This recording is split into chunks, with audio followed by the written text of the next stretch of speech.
Okay, so welcome to this demo of Klaviyo. So probably like us, you started off on MailChimp, and MailChimp is great when you're just starting out growing your business.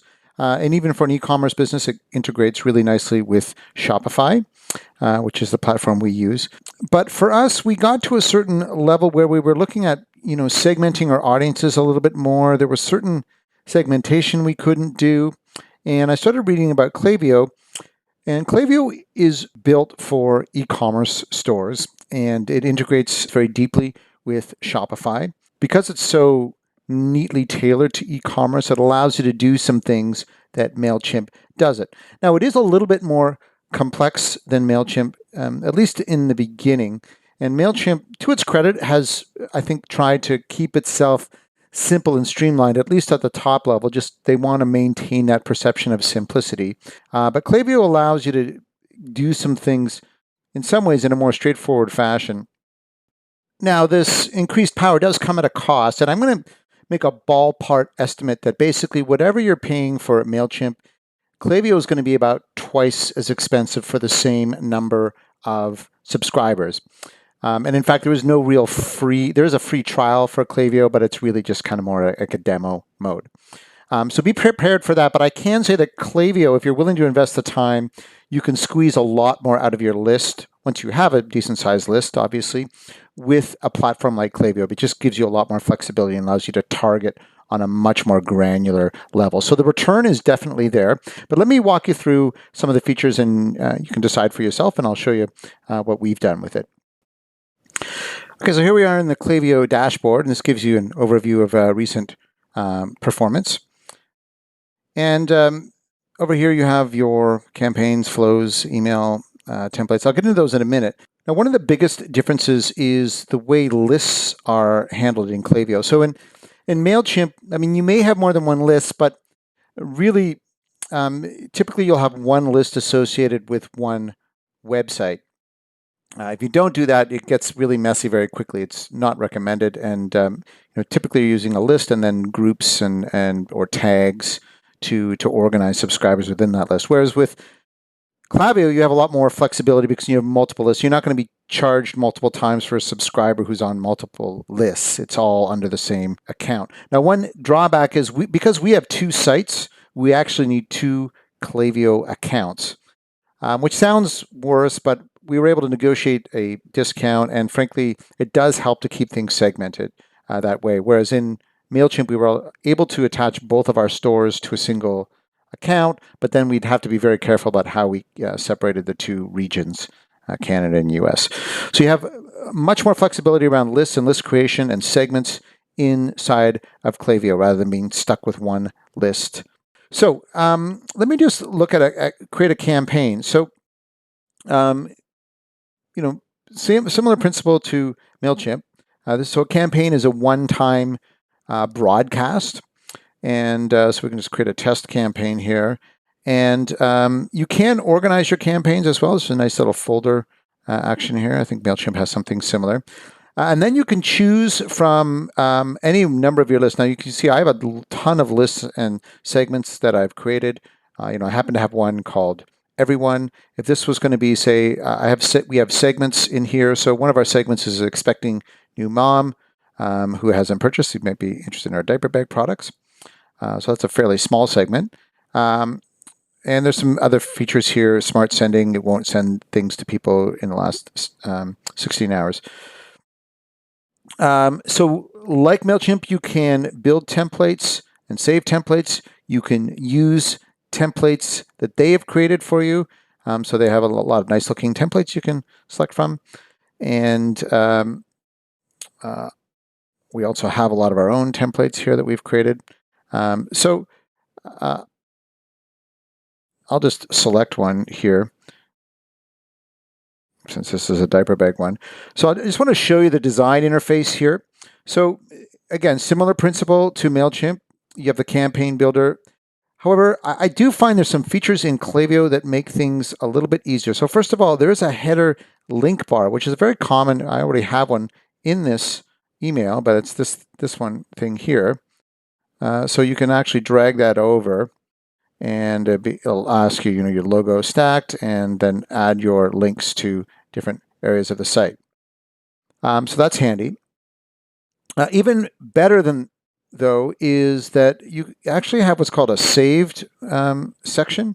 So if I drag one of my saved sections over here, I actually have a number of sort of stock, we'll call them boilerplate things, like the header logo, the logo plus the links to certain parts of the site.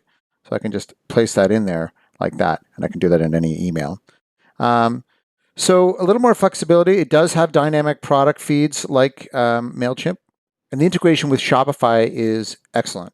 There's some nuances, some differences, but it does offer all of the same sort of drag and drop functionality. You can create very nice looking HTML emails if that's your preference.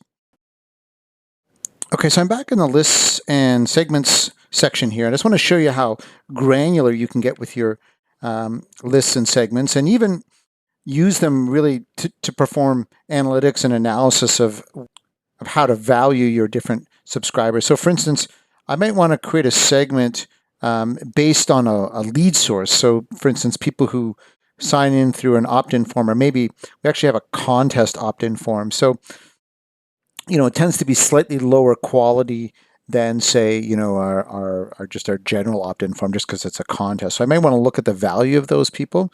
Or just send something to them. So if I said opt-in form, I could file that just as sort of, I put that under test.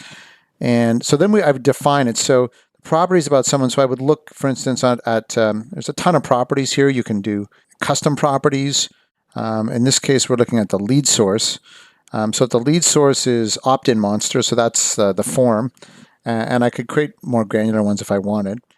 And say we wanted to see people who have actually, what they've done, they've actually purchased something. So they ordered product at least once. We could even look at the value in terms of an individual product. So how many of our opt-in monster leads ordered, from a specific collection? Maybe it's our backpacks. So that's how specific you can get. And I would create a segment of people who came in through that lead source and ordered backpacks. So that's pretty powerful. You can also use it like for tracking even value of a lead source. So for instance, if I go into metrics, we have these, we have Facebook leads. So it might be interesting to see, what the total value of the purchases that came from our Facebook leads was.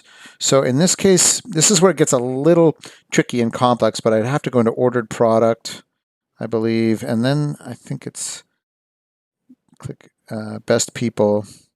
All right, and then we do an export, and we could segment these by the list or the segment that they came from. So if I found their Facebook lead value, and then I could export that data.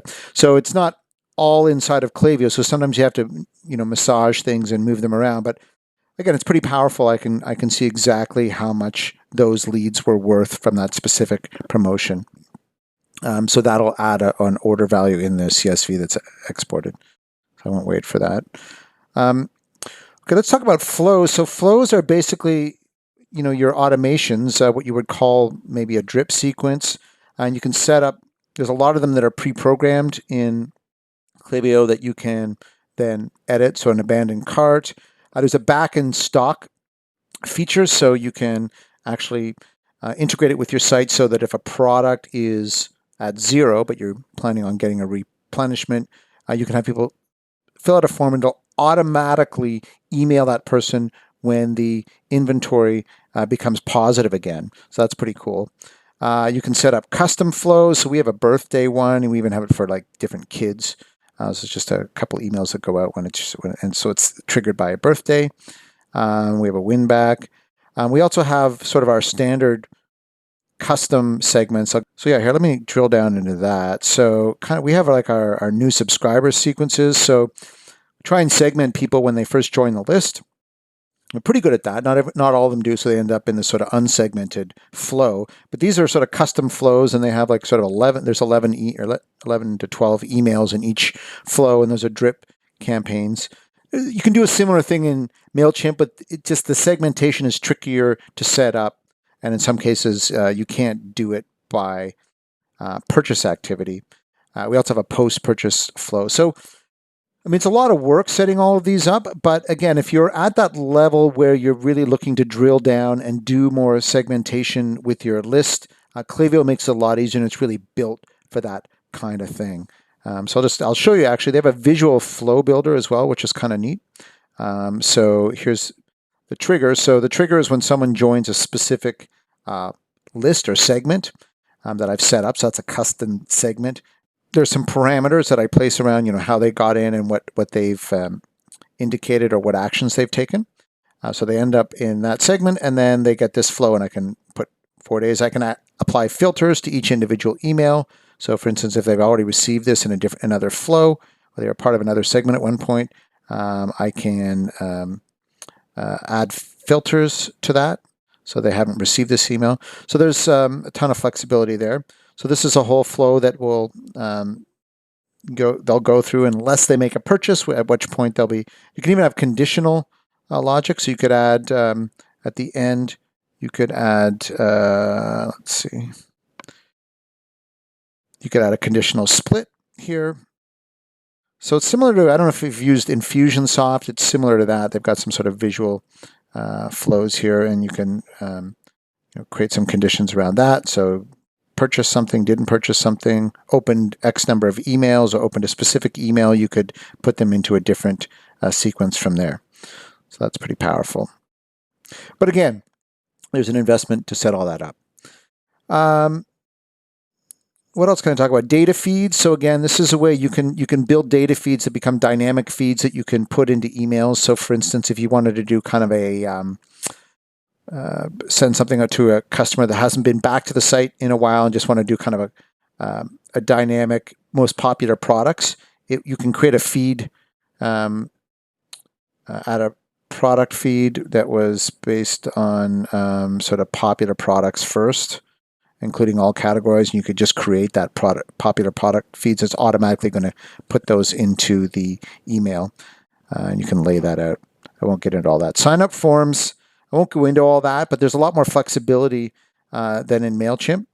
You can create forms for individual lists, and you can create different forms for different lists. Again, with MailChimp, you're kind of tied to a single list for an individual property. So having multiple forms really helps.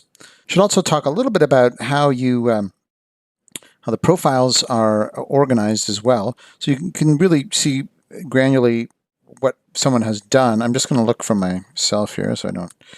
So we'll go to my profile here. You can see everything that I've done over time. It even tracks website visits. It is fully integrated with Shopify. It also shows what segments I may be a part of based on all the segments I've created. And depending on what, if I've filled out forms, it will also add me to those. So, and these are some of the custom properties that I've created as well. So I'm awaiting a product. It knows my birthday. It knows my kids' birthdays. The ones at least I entered. Notes that at one point I probably was testing out the opt-in monster form, and so on. So there's a lot of data here on individuals, and obviously all of that data is used to help you segment individual subscribers. So hopefully that gives you an overview of what Klaviyo is about. I don't have the exact number at my fingertips, but I think, the value of our email as a channel in general has multiplied like 5 or 6 times.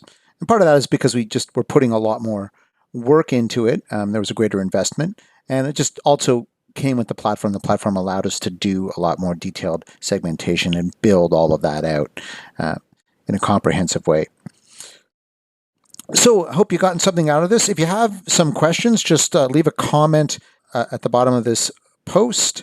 You can find lots of other information at indiebrandbuilder.com, including information on some of the other software we use, as well as how we run our business overall. All right, thanks.